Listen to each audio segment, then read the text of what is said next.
지난 밤 사이에 미국의 지표는 개선이 됐죠. 반면에 포르투갈 그리고 이집트의 전국 불안이 확대가 됐습니다.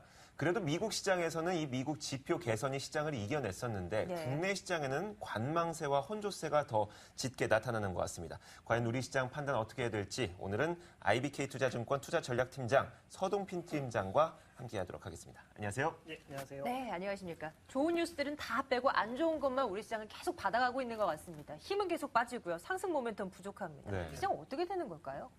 그래서 지금 시장은 좀 외부 변수에 대해서 많이 민감하기 때문에 외부 변수 챙겨볼 수밖에 없는데 일단 네. 기본적으로 이제 6월달에 나왔던 FOMC 미팅에서 버냉키 의장의 말이 시장의 어떤 일종의 그 스트레스 테스트를 해본 것이다라고 볼 수 있겠습니다.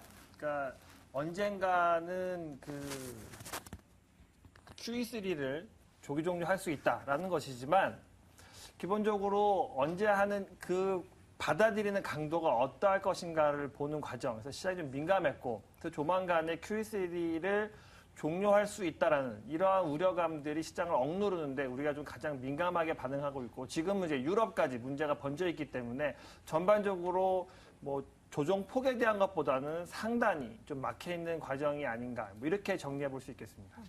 외국인들도 뭐 매수로 돌아서나 했었는데 좀 섣부른 기대였을까요? 외국인들 다시 매도세를 유지하고 있는 것 같습니다. 외국인들 뭐 지금처럼 전국 불안도 계속되고 있고 원자재 가격 상승하고 있고 그렇다 보면 국내 시장에 대한 매수세가 들어올 희망은 저희가 좀 나중으로 미뤄두는 게 좋을까요?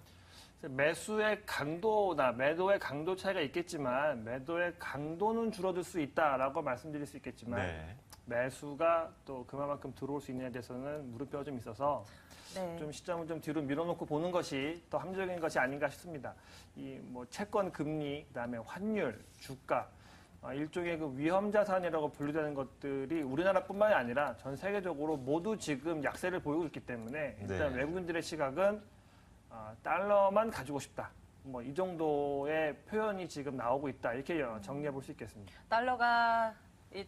달러만 가지고 싶다라는 쪽이 너무나 많기 때문에 또 엔화는 또 이렇게 또 밀려나는 모습인데 또 100엔대 진입했다가 또 그 아래로 내려오니까 또 우리 시장에 대한 영향력은 또 줄어드나 라면서 그냥 왔다 갔다 하는 의견들이 나오고 있는 것 같습니다. 엔화 부분은 어떻게 봐야 되는 건가요? 엔화 같은 경우에는 사실은 이제 103엔을 갔다가 또 90엔 초중반까지 밀렸다가 지금은 또 어느새 부지불식간에 다시 100엔을 올라섰는데 아마 기술적으로 좀 쉬어가는 과정이 아닌가 싶습니다.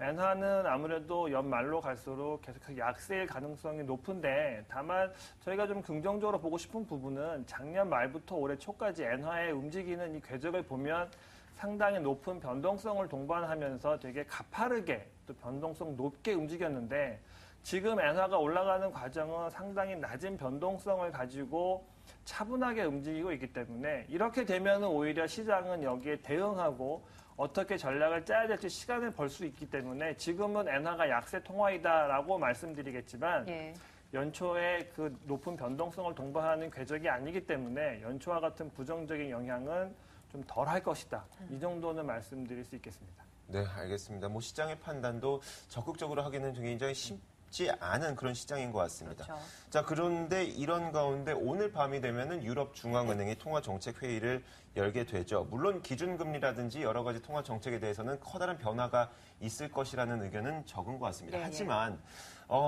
갑자기 포르투갈에서 전국 불안이 터져 나오면서 유럽 중앙은행이 혹시라도 조금은 다른 정책을 내놓지 않을까라는 생각도 드는데 유럽 통화정책 회의가 시장에 미칠 영향은 어떻게 보십니까? 지금 이제 ECB에서 유럽 중앙은행에서 이제 좀 양적 완화, 시장에 좀 더 돈을 풀고 경기 부양책을 유지하는 발언을 기대하고 있습니다. 더욱 이제 포르투갈 문제가 다시 불거졌기 때문에 맞물리면 좀 더 ECB가 공격적으로 시장의 안정화를 시키기 위한 정책을 내놓지 않겠는가라는 전망이 있는데요. 그래서 포르투갈 문제 때문에 ECB의 스탠스가 바뀔 것이냐, 여기는 아직까지는 좀 이른 판단이다라고 보고 있고요. 다만 ECB뿐만 아니라 오늘 밤에 오늘 유럽 시간을 봤을 때는 포르투갈의 이 재무장관과 외무장관이 사표를 냈는데 이 연정을 다시 꾸려간다기보다는 기존의 이 다수당을 지지할 것이냐에 대한 논의가 한 번 더 있을 것이기 때문에 이 결과가 좀 지켜볼 필요가 있지 않는가 해서 ECB보다도 이 포르투갈의 연정이 계속 이어지느냐 이게 어떻게 보면 우리나라와 유럽 문제에 가늠하는 주요 포인트가 아닌가 싶어서 이쪽 뉴스 한번 챙겨보시면 좋을 것 같습니다. 예. 국내 이슈도 또 임박해 있습니다. 큰 이벤트요. 삼성전자의 실적 예비치가 이제 내일 발표가 되는데 일단은 시장 컨센서스가 한 10조 원대 초반 맞습니까? 예, 뭐 10조 원에서 뭐 9.8조 원 정도 9.8조 사이에서. 원. 예. 네. 또 시장에서는요, 오늘 또 돌아다니는 얘기로는 그것도 못 나올 것이다라는 얘기들이 나오면서 이 투자자들의 심리를 위축시키고 있는 것 같습니다.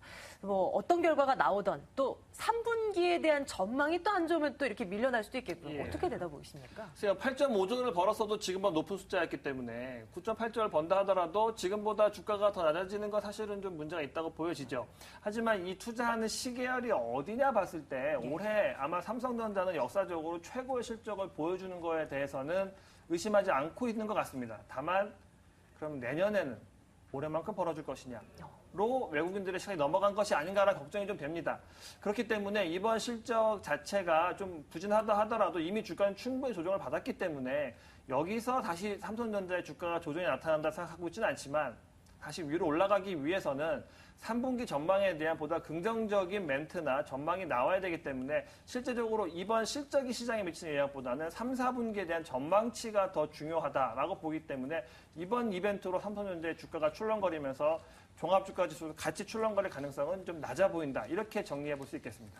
그런데 뭐 삼성전자뿐만 아니라 이제 본격적인 실적 시즌이 펼쳐지게 될 텐데 예. 이 실적 시즌을 앞두고 우리는 시장에 대해서 어떤 투자 전략을 가져가야 되는지 굉장히 궁금하거든요. 네. 어떻게 보고 계십니까? 그래서 지금 뭐 여전히 1분기에 부진했던 것은 산업재 소재 실적이 너무 안 좋았고요. 네. 특히 이제 건설을 중심으로 한 산업재가 너무나 실적을 부진해 내줬기 때문에 문제였는데 사실 2분기 실적은 IT를 중심으로 해서 1분기보다 좋아질 거라 생각은 뭐 그 컨센서스는 유효합니다. 그렇기 때문에 실적 자체가 시장에 악영향을 미친다라기보다는 뭐 중립적인 영향을 미친다라고 볼 수 있겠고요. 그렇기 때문에 실적 때문에 지수가 어디로 움직인다라고 평가하기보다는 그냥 지극히 종목단에서의 이 움직임이 더 바람직하지 않겠는가라는 생각이 들고요. 그렇게 본다고 하면은 경기 소비재 같은 업종이 더 유효하다라고 보고 있겠고 실적을 떠나서라도 시장을 바라볼 때는 외부 변수가 시장을 흔들고 있기 때문에 투자의 초점은 지극히 내수 관련 쪽으로 움직여 놓는 것이 훨씬 더 바람직한 투자 전략이다. 이렇게 말씀드릴 수 있겠습니다. 예, 국내에서 쏟아져 나오는 이 변수들 네. 하나하나 체크를 해봤습니다. IBK 투자증권 서동필 투자전략팀장과 함께 말씀 나눠봤습니다. 팀장님 고맙습니다. 감사합니다.